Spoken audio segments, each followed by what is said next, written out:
రాష్ట్రంలోని ముఖ్యమంత్రి వైఎస్ జగన్మోహన్రెడ్డి తరువాత అత్యధిక ఓట్లు సాధించిన నియోజకవర్గం ఏదైనా ఉందంటే అది తిరుపతి జిల్లా సూలూరుపేట. నియోజకవర్గంలో వైఎస్సార్సీపీ భవిష్యత్తు ప్రశ్నార్థకంగా మారింది.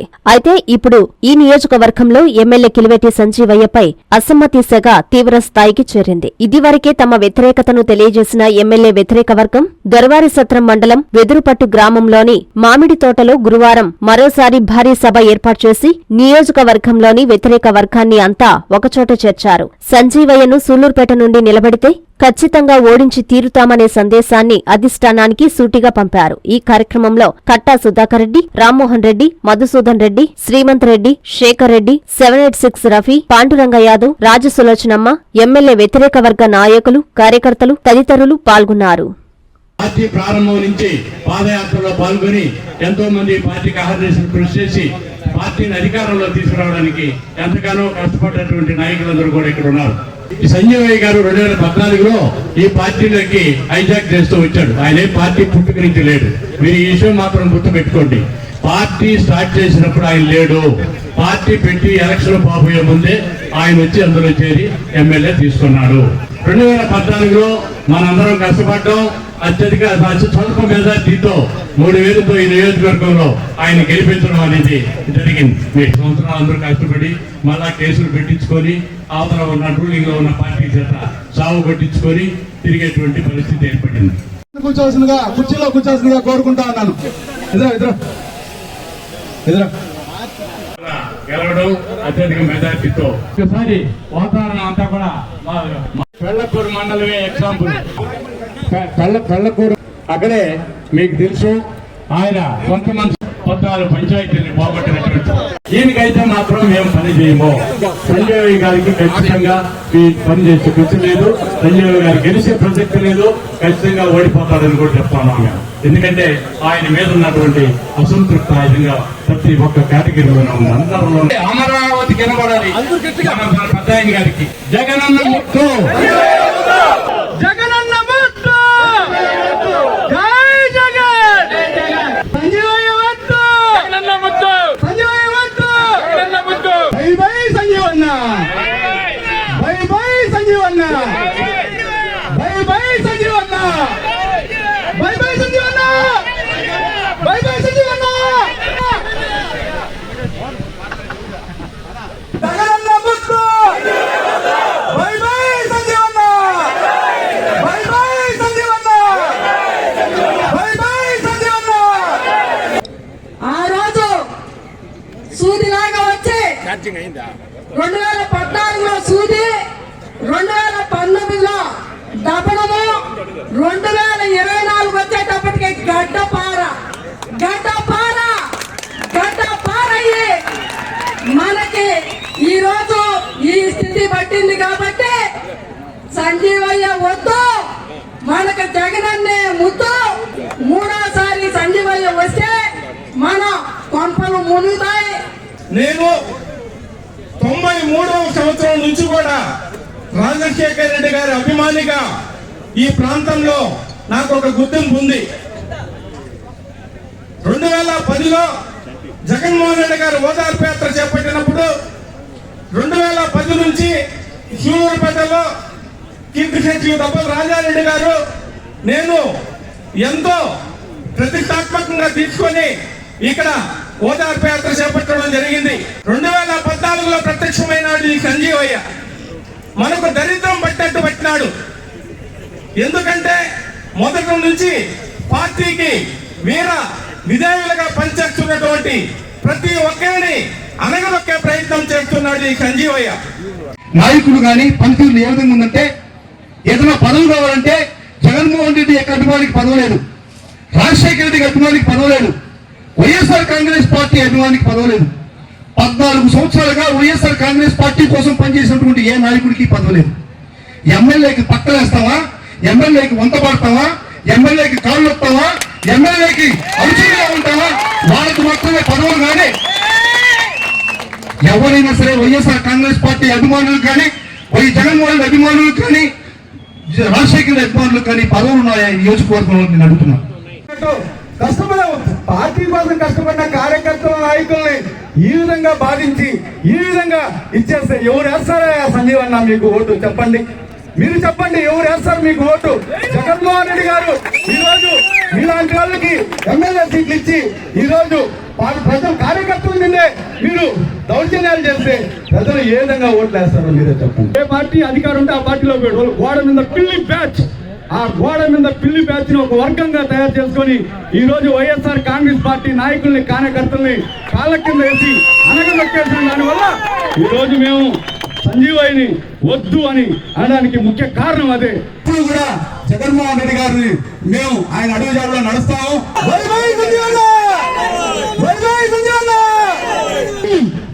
తెలుగుదేశం వైఎస్ఆర్సీపీ పోటీ లేదు. ఎక్కడ వైఎస్ఆర్సీపీకే పోటీ. అది ఎక్కడ వచ్చిందంటే సంజీవయ్య ప్రతి ఊర్లో ఒక మనిషిని పెట్టి ప్రతి కొంత డబ్బులు ఇచ్చి, లేదు ఎవరో నాబొట్టోడు చేత కొంత ఇవ్వమని చెప్పి ఆ క్యాండిడేట్కి ఆ ఊర్లో అని చెప్పి ఆ మాదిరి చెప్పి ప్రతి ఊర్లో పార్టీని చీల్చి రెండుగా చేశాడు. పార్టీని రెండుగా చీల్చి ప్రతి ఊర్లో ఇది పెట్టి ఈ మాదిరిగా గ్రూప్ రావడానికి కారణం, మొదటి కారణం సంజీవయ్య. రెండో కారణం ఈ మాదిరిగా ఇంత పెద్దదిగా ఉత్పత్తిని ఎగరడానికి కారణం ఏంటంటే మొదటి కారణం సంజీవయ్య, రెండో కారణం సత్యనారాయణ రెడ్డి. మనం ఒక్కటి ఆలోచించాలి. అధికారం వచ్చింది 2019లో, మనకు అధికారం వచ్చింది. జగన్మోహన్ రెడ్డి గారు ప్రజలకి ఆయన ఇచ్చిన నవరత్నాల కంటే ఎక్కువ హామీలు అమలు చేస్తూ ప్రజలకు ఏం మంచి చేయాలో ఆయన చేస్తూ వస్తున్నారు. జగన్మోహన్ రెడ్డి గారు లాంటి ముఖ్యమంత్రిని ఇప్పటి వరకు చూడలేదు, ఇకపై చూడబోతాం అన్నట్టుంది రాష్ట్రం అంతా. కానీ ఇక్కడ జగన్మోహన్ రెడ్డి గారి అభిమానులు కానీ, జగన్మోహన్ రెడ్డి గారితో వెంట నడిచిన కార్యకర్తలు కానీ, లీడర్లు కానీ ఎలా అనగదొక్కాలనేది ఇక్కడుండే సంజీవయ్య గారు, ఇక్కడుండే ఎమ్మెల్యే గారు చేస్తున్నారు. ఇది 2019-20 నుంచే స్టార్ట్ అయిపోయింది. కానీ ఆ రోజు కొంతమంది బయటపడ్డారు, కొంతమంది మనసుల్లో పెట్టుకున్నారు. ఈ రోజు టైం వచ్చింది కాబట్టి అందరూ కూడా బయటకు వచ్చి మాట్లాడుతున్నారు. అందరికి కూడా ఒకటే బాధ, పార్టీ కోసం కష్టపడ్డాం. 2019లో కొత్తగా కూడా వచ్చారు, చేరారు, మనతో పార్టీ కలిసి పనిచేశారు. అందరూ అడిగేది ఒకటే, అందరినీ కలుపుకొని ఎందుకు సంజీవయ్య గారు పోలేకున్నారు? అందరిని ఎందుకు కలుపుకొని పోవట్లేదు? జగన్మోహన్ రెడ్డి గారి మనిషి అంటే తొక్కడం, జగన్మోహన్ రెడ్డి గారు కాకుండా ఆయన సొంత వర్గం అనే ఇంకోటి పెంచడం, రేపు ఇంకొక లీడర్ వస్తే ఆ పెంచిన వాడిని కూడా తొక్కేస్తారు. ఇదే జరిగింది కొన్ని మండలాల్లో. ఆయన ఎవరిని పెంచుతాడో ఆయన కంటే బెటర్ వస్తే తొక్కేస్తాడు. జగన్మోహన్ రెడ్డి గారి అభిమానులు అయితే అసలు వాళ్ళని పక్కన పెట్టేస్తాడు. ఎందుకు జగన్మోహన్ రెడ్డి గారి అభిమానులు అంటే అంత నచ్చదా మీకు? జగన్మోహన్ రెడ్డి గారిని గుండెల్లో పెట్టుకోండేవాడే ఏ రోజుకైనా మిమ్మల్ని నెత్తిన పెట్టుకొని మోస్తాం. ఎప్పుడైనా కానీ ఒక ఎమ్మెల్యేగా ఉండే వ్యక్తి ఎలా ఉండాలి? అక్కడ ఉండే లీడర్లని, ప్రజల్ని అందరినీ సమన్వయపరచుకొని పోవాలి. కానీ ఇది ఎక్కడ కనిపించలేదు. ఈ 5 సంవత్సరాల్లో ఎప్పుడైనా ఆయన ఆ ధోరణిలో వ్యవహరించుంటే ఎవరు కూడా ఇక్కడ వచ్చి ఇంత వ్యతిరేకత చూపించాల్సిన పరిస్థితులు ఎప్పటికి కూడా రావు. ఎందుకంటే ఇక్కడ ఉండే ప్రతి ఒక్కరూ జగనన్న కోసం ప్రాణమైనా ఇచ్చేవాళ్ళు. అందువల్ల ఈయన చేసిన పనులన్నీ టీడీపీ వాళ్ళ మీద కేసులు పెట్టలేదు. ఇక్కడ విచిత్రం ఏంటంటే టీడీపీ గవర్నమెంట్ ఉన్నప్పుడు ఎవరి మీద కేసులు పెట్టలేదు. ఈరోజు మన గవర్నమెంట్ వచ్చిన తర్వాత టీడీపీ వాళ్ళ మీద కేసులు మామూలుగా కక్ష సాధింపు అవతల పార్టీ మీద ఉండాల్సింది పోయి సొంత పార్టీలో జగన్మోహన్ రెడ్డి గారి మనిషి అనేవాడి మీద ఎవరైతే ఉంటారో వాళ్ళ మీద SC/ST కేసులు, వాళ్ళని కొట్టించడాలు, వాళ్ళని బెదిరించడాలు. ఈరోజు కూడా ఇక్కడికి ఎవరైనా వస్తున్నామంటే వాళ్ళకి ఫోన్లు చేసి బెదిరించడాలు. ఎందుకంత? నిజంగా ఆయన కరెక్ట్గా ఉంటే ఈరోజు మూడోసారి ఇక్కడుండే నాయకులందరూ కష్టపడి గెలిపించి మళ్ళీ ఆయన్ని సీఎం గారికి ఇక్కడి నుంచి పంపించే పరిస్థితులు, ఈరోజు పోయి కాళ్ళు పట్టుకొని అడుక్కోవాల్సిన పరిస్థితులు ఎందుకు వస్తున్నాయి? కార్యకర్తలను శుద్ధంగా చూసుకుంటే ఎందుకు ఈరోజు ఇంకా పెండింగ్లో ఈ సీటు పెట్టున్నారంటే కారణం ఏంది? ఆయన ఎవరితో శుద్ధంగా లేనిది. ఈరోజు కూడా చెప్తున్నాం, మేమంతా కూడా జగనన్నతో నడుస్తాం. జగన్మోహన్ రెడ్డి గారు ఎలా అంటే అలా ఉంటాం. కానీ మా అందరి రిక్వెస్ట్, ఇక్కడ ఉండే వాళ్ళందరి రిక్వెస్ట్ కూడా పార్టీ హైకమాండ్కి, సంజీవయ్య గారు వద్దు, ఇంకా ఎవరైనా పార్టీ ఎవరు నిర్ణయిస్తే అందరం కూడా కలిపి పనిచేస్తాం. మళ్ళీ జగన్మోహన్ రెడ్డి గారు ముఖ్యమంత్రి అవ్వడం ఖాయం. అందువల్ల ఆయన ముఖ్యమంత్రి అవుతున్నాడు కాబట్టి మనం అందరం కూడా కలిసికట్టుగా పనిచేసి ఇక్కడ సంజీవయ్య గారు కాకుండా ఇంకో క్యాండిడేట్కి ఇచ్చినప్పుడు మనం అందరం కూడా గెలిపించుకునేదానికి అవకాశం ఉంటుంది. ఆయనతో ఉండే వాళ్ళందరూ ఆయన అనుకూల వర్గం కాదు, ఆయనతో పనులు ఉండేవాళ్ళు, లేకపోతే ఆయన అంటే భయపడే వాళ్ళు కొంతమంది అటు ఉన్నారు. అందువల్ల ఎవరి గురించి ఏది మాట్లాడాల్సిన అవసరం లేదు. కొంతమంది రెచ్చగొట్టిన వాళ్ళు ఉన్నారు. రెచ్చగొట్టిన వాళ్ళు ఈరోజు అటుపోయి కలిసిపోయి ఉన్నారు. ఎవరి పేర్లు అవసరం లేదు, ఎవరిని మాట్లాడాల్సిన అవసరం లేదు. అందరికీ తెలుసు ఎవరు రెచ్చగొట్టారు, ఎవరు మీరు ముందుకు పోండి మేము వెనక వస్తామని నడిపించారు. కానీ ఈరోజు ఎందుకు దాంకొని ఉన్నారు, ఎందుకు గమ్ముగా అయిపోయారు అనేది అందరికీ తెలుసు. అందువల్ల మనకు కావాల్సింది మళ్ళీ జగన్ అనే సీఎం కావాలి. మా నమ్మకం నువ్వే జగన్ అన్న అని చెప్తున్నాం, అదే కంటిన్యూ అవుతుంది.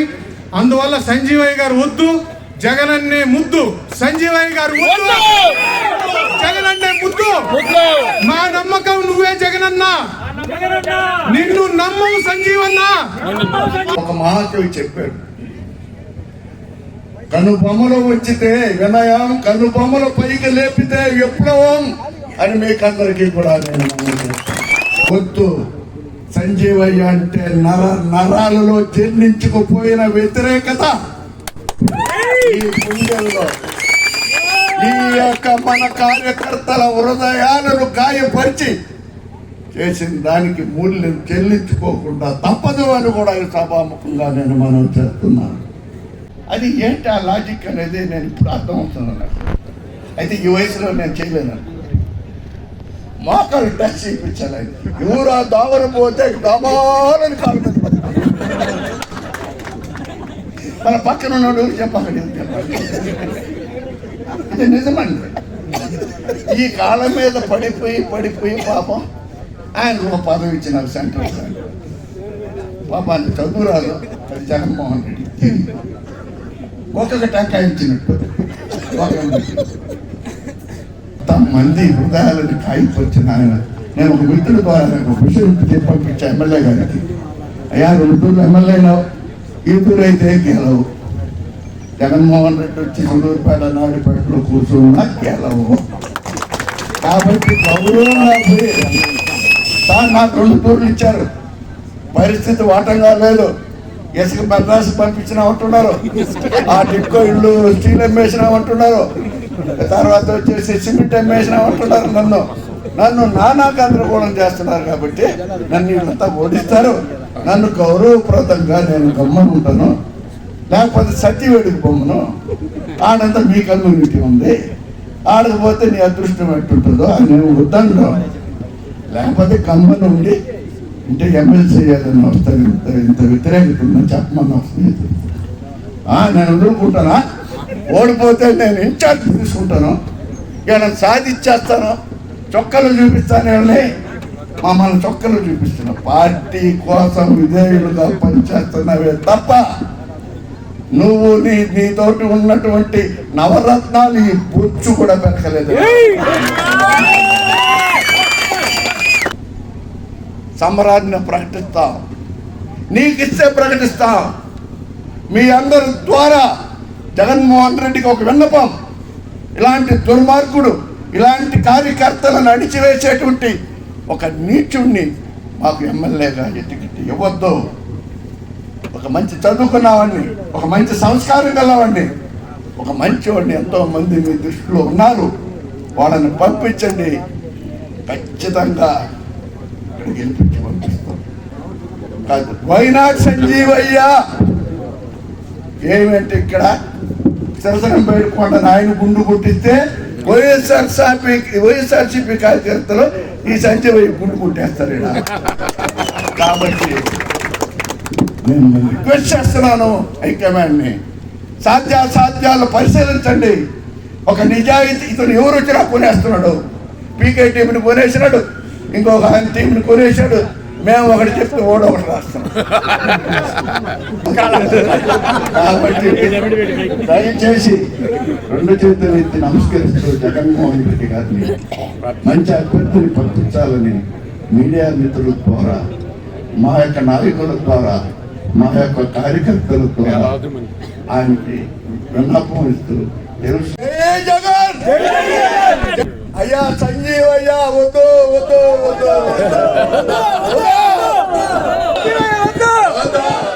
నెల్లూరు చందన బ్రదర్స్ లో 28వ వార్షికోత్సవ వేడుకలు. Best sale, best offers. వార్షికోత్సవం సందర్భంగా 100% ఫ్రీ షాపింగ్. మీరు కొనుగోలు చేసిన మొత్తానికి ఫ్రీ షాపింగ్ కూపన్స్ పొందండి. ఈ అవకాశం డిసెంబర్ 2వ తేదీ నుండి 8వ తేదీ వరకు మాత్రమే. తదుపరి బిల్లులో ₹1000 పైబడిన కొనుగోలుపై ఒక కూపన్ మీద ₹100 తగ్గింపు పొందండి.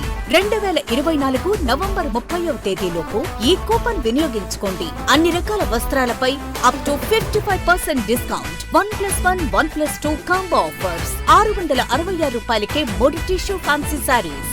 Surat catalogue saris and work saris పై అప్ టు 50% తగ్గింపు. ₹666కే 2 ప్లాసో సెట్స్. ₹499కే 3 digital print kurtis. Kids wear పై ధూమ్ ధామ్ ఆఫర్స్. ట్విల్స్ బ్రాండ్ పై up to 40% discount. Suitings and shirtings పై up to 39% discount. Chandana brothers, trunk road,